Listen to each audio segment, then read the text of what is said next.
on Electus and NextGen, News America and Iran. How decades of rivalry continue to shape the Middle East. Hello everyone, and welcome to NextGen News. Tonight, we examine one of the most dangerous and enduring confrontations in modern international politics, the decades-long rivalry between the United States and the Islamic Republic of Iran. This is more than a dispute between two governments. It is a struggle over nuclear power, military influence, international shipping, energy security, regional alliances, and the future balance of power in the Middle East. For more than 4 decades, Washington and Tehran have moved through cycles of confrontation, negotiation, sanctions, proxy warfare, and direct military escalation.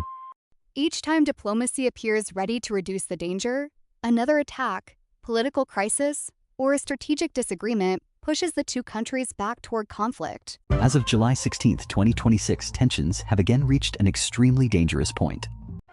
Military exchanges, disputes over the Strait of Hormuz, renewed sanctions, and uncertainty surrounding Iran's nuclear activities have raised fears of a wider regional war. But how did America and Iran become such determined rivals? Why does Washington believe that Iranian power must be contained? And is the United States defending international stability or pushing the region toward an even greater confrontation? Tonight, we follow the history of this rivalry and explain why American leaders argue that standing firm against Tehran is necessary not only for the United States, but for the security of the wider world. From partnership to revolution, the story begins with a fact that may surprise younger viewers. The United States and Iran were not always enemies. Before 1979, Iran was one of Washington's closest strategic partners in the Middle East. Under Shah Mohammad Reza Pahlavi, Iran purchased American military equipment, cooperated with Western governments, and played an important role in containing Soviet influence. But resentment was growing inside the country. Many Iranians viewed the Shah as authoritarian, corrupt, and too dependent on the West. Anger also remained over the role played by American and British intelligence in the 1953 overthrow of Iranian Prime Minister Mohammad Mossadegh. In 1979, the Iranian Revolution removed the Shah and established an Islamic Republic led by Ayatollah Ruhollah Khomeini. The new government did not simply reject one American administration. It defined itself in opposition to American influence. Later that year, Iranian students seized the United States Embassy in Tehran and held 52 American diplomats and citizens hostage for 444 days. For the American public, the hostage crisis was not an abstract diplomatic disagreement. It was a national humiliation broadcast on television night after night. The images shaped an entire generation's understanding of Iran. From that moment onward, distrust became deeply embedded on both sides. The relationship that had once been built on military cooperation became one of the most hostile rivalries in the world. The conflict between Washington and Tehran is not based only on history. The two governments have fundamentally different visions for the Middle East. The United States supports a regional order built around open international shipping lanes, partnerships with Gulf states, the security of Israel, counterterrorism operations, and limits on the spread of nuclear weapons. Iran seeks to reduce American influence and establish itself as the dominant regional power. To accomplish that goal, Tehran has developed relationships with armed groups and political movements across the Middle East. Iran has supported Hezbollah in Lebanon, armed factions in Iraq, the Houthis in Yemen, and Palestinian militant organizations. Tehran describes these relationships as part of an axis of resistance against Israel and the United States. From Washington's perspective, however, this strategy allows Iran to project military power while avoiding direct responsibility for every attack. American officials have repeatedly argued that Iranian-backed groups threaten U.S. personnel, commercial shipping, allied governments, and civilian populations throughout the region. This is one of the central reasons many Americans believe that Washington cannot simply withdraw and hope the situation improves. In the pro-American view, retreat would not create peace. It would create a strategic vacuum, and Iran would move quickly to fill it. The nuclear question. Nothing has caused greater international concern than Iran's nuclear program. Iran insists that its nuclear activities are intended for peaceful energy and scientific purposes. The United States and several allied governments fear that Tehran could use advanced enrichment capabilities, technical knowledge, and accumulated nuclear material to move closer to developing a weapon. The International Atomic Energy Agency has spent years attempting to verify Iran's nuclear activities and resolve unanswered safeguards questions. Its reports have repeatedly emphasized the importance of access, monitoring, and Iranian cooperation. The issue is not simply whether Iran has publicly announced a decision to build a bomb. The greater concern is how quickly Iran could produce weapons-grade material if its leaders made that decision. For Washington, allowing Iran to move close to nuclear weapons capability could trigger a regional arms race. Saudi Arabia, Turkey, Egypt, and other states might reconsider their own strategic options. Israel could conclude that it must act militarily before the danger becomes irreversible. The result could be a Middle East in which several countries compete for nuclear capability. From the American perspective, preventing that outcome is not aggression. It is an act of global non-proliferation. Supporters of a strong U.S. policy argue that Iran has repeatedly limited transparency, restricted monitoring, and used negotiations to gain economic relief without fully addressing international concerns. Iran and its supporters reject that argument and point to Washington's withdrawal from the 2015 nuclear agreement as proof that the United States cannot always be trusted to honor diplomatic commitments. That criticism cannot simply be ignored. But American officials respond that any new agreement must be stronger, verifiable, and capable of addressing not only uranium enrichment, but also inspection access and the long-term risks of Iran's nuclear infrastructure. Sanctions, economic warfare, or peaceful pressure? For decades, the United States has relied heavily on economic sanctions. These measures have targeted Iranian oil exports, banking networks, military-linked companies, government officials, and organizations associated with the Islamic Revolutionary Guard Corps. Critics describe sanctions as collective punishment. They argue that restrictions harm ordinary Iranian families, weaken the economy, increase inflation, and make food, medicine, employment, and financial stability more difficult.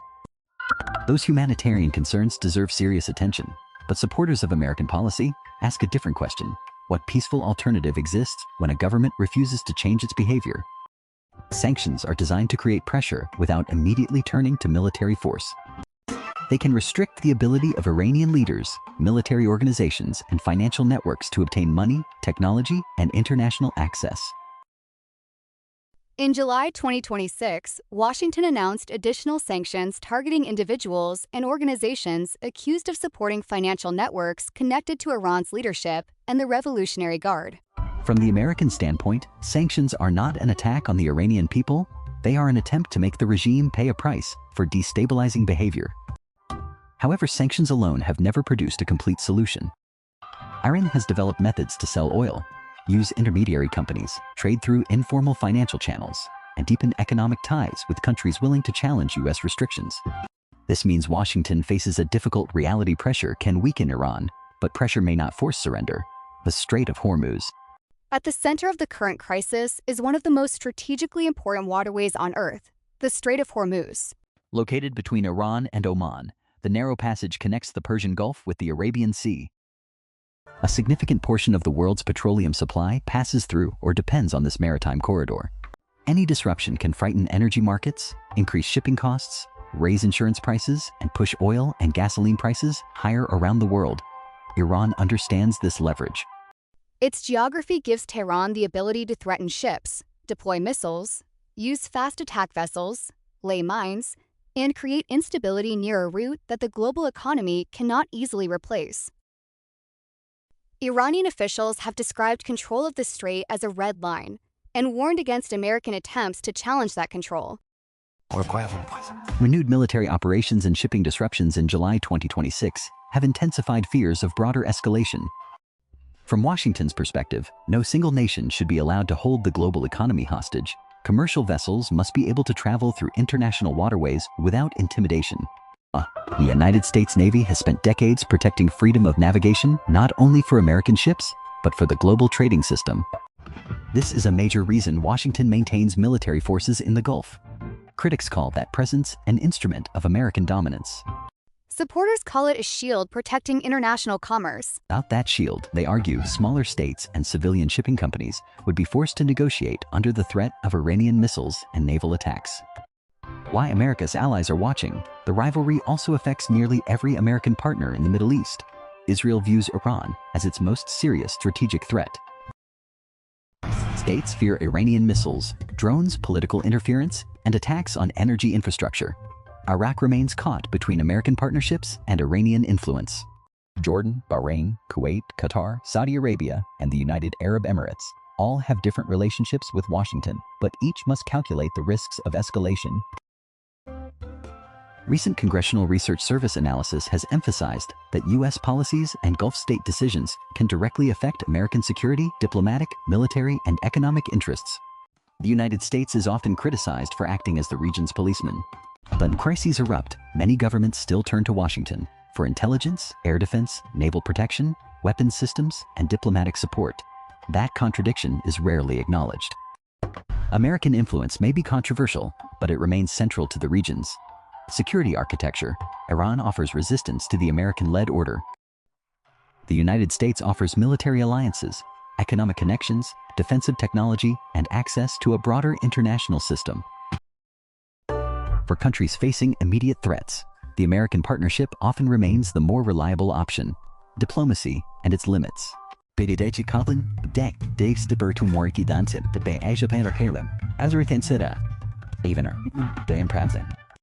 American and Iranian representatives have negotiated directly or indirectly through mediators, including Oman, Qatar, and European governments. The 2015 nuclear agreement demonstrated that even bitter rivals could reach a complex diplomatic arrangement. But the agreement did not end disputes over missiles, regional armed groups, sanctions, or Iran's long-term nuclear capabilities.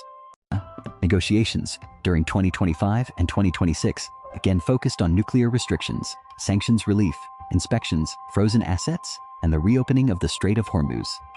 Reports indicated periods of progress, but major disagreements remained unresolved. The American position faces a difficult balance. Washington must be willing to negotiate without appearing desperate. It must offer Iran a path toward economic reintegration while maintaining consequences for non-compliance. It must reassure allies without allowing those allies to dictate every part of U.S. policy. And it must avoid an unnecessary war without allowing the threat of war to become meaningless. Supporters of firm American leadership argue that diplomacy works only when backed by credible power. A promise without consequences is not deterrence. A warning that is never enforced becomes an invitation for further escalation. The case for American strength: there is no honest way to describe this conflict as simple. A breaking.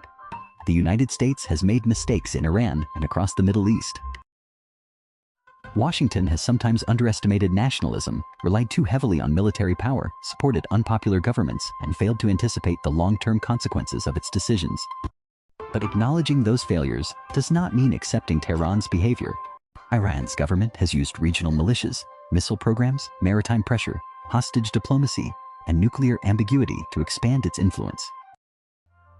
It has repeatedly tested how far it can go before the international community responds. The United States cannot defend global stability by abandoning every contested region. It cannot protect freedom of navigation by allowing threats against commercial shipping to go unanswered. It cannot defend nuclear non-proliferation while ignoring unexplained nuclear activities. And it cannot protect American citizens and military personnel by treating attacks on them as normal. American power should not be used recklessly, but it must remain credible. The strongest argument in favor of Washington's position is not that the United States is always right, it is that the alternative to American leadership may not be peace. The alternative may be a region dominated by coercion, armed proxies, disrupted trade routes, accelerating nuclear competition, and governments forced to negotiate with whoever possesses the most missiles. What happens next? The immediate future remains deeply uncertain. Further escalation could lead to attacks on military bases, energy infrastructure, shipping routes, or nuclear facilities. It could pull Israel, Gulf states, armed groups, and additional international powers into a much larger conflict. Oil prices could rise dramatically. Global supply chains could face new disruptions. Ordinary civilians in Iran and throughout the region would pay the highest price. That outcome must be avoided. But avoiding war does not require the United States to surrender its principles. Washington can pursue diplomacy while protecting its forces. It can offer sanctions relief in exchange for verifiable nuclear limits. It can support the Iranian people without claiming the right to choose Iran's government. It can defend international shipping without seeking permanent occupation. and it can remain strong without becoming careless. The challenge is not choosing between diplomacy and power. It can offer sanctions relief in exchange for verifiable nuclear limits. It can support the Iranian people without claiming the right to choose Iran's government. Their rivalry has survived presidents, wars, revolutions, sanctions, secret talks, public threats, and repeated attempts at reconciliation. The choices made now could determine whether the next chapter brings a verifiable agreement or a conflict that reshapes the Middle East for generations. Their rivalry has survived presidents, wars, revolutions, sanctions, secret talks, public threats, and repeated attempts at reconciliation. The choices made now could determine whether the next chapter brings a verifiable agreement or a conflict that reshapes the Middle East for generations. Its responsibility is to prevent hostile powers from using fear, missiles, nuclear uncertainty, and control over global trade routes to dictate the future of an entire region. That is why this rivalry matters. That is why the world is watching. And that is why the decisions made in Washington and Tehran may soon affect every nation that depends on energy, trade, security, and peace. That's all for tonight's special report. Thank you for joining us on NextGen News. I'm your host. Stay informed, stay prepared, and we'll see you next time.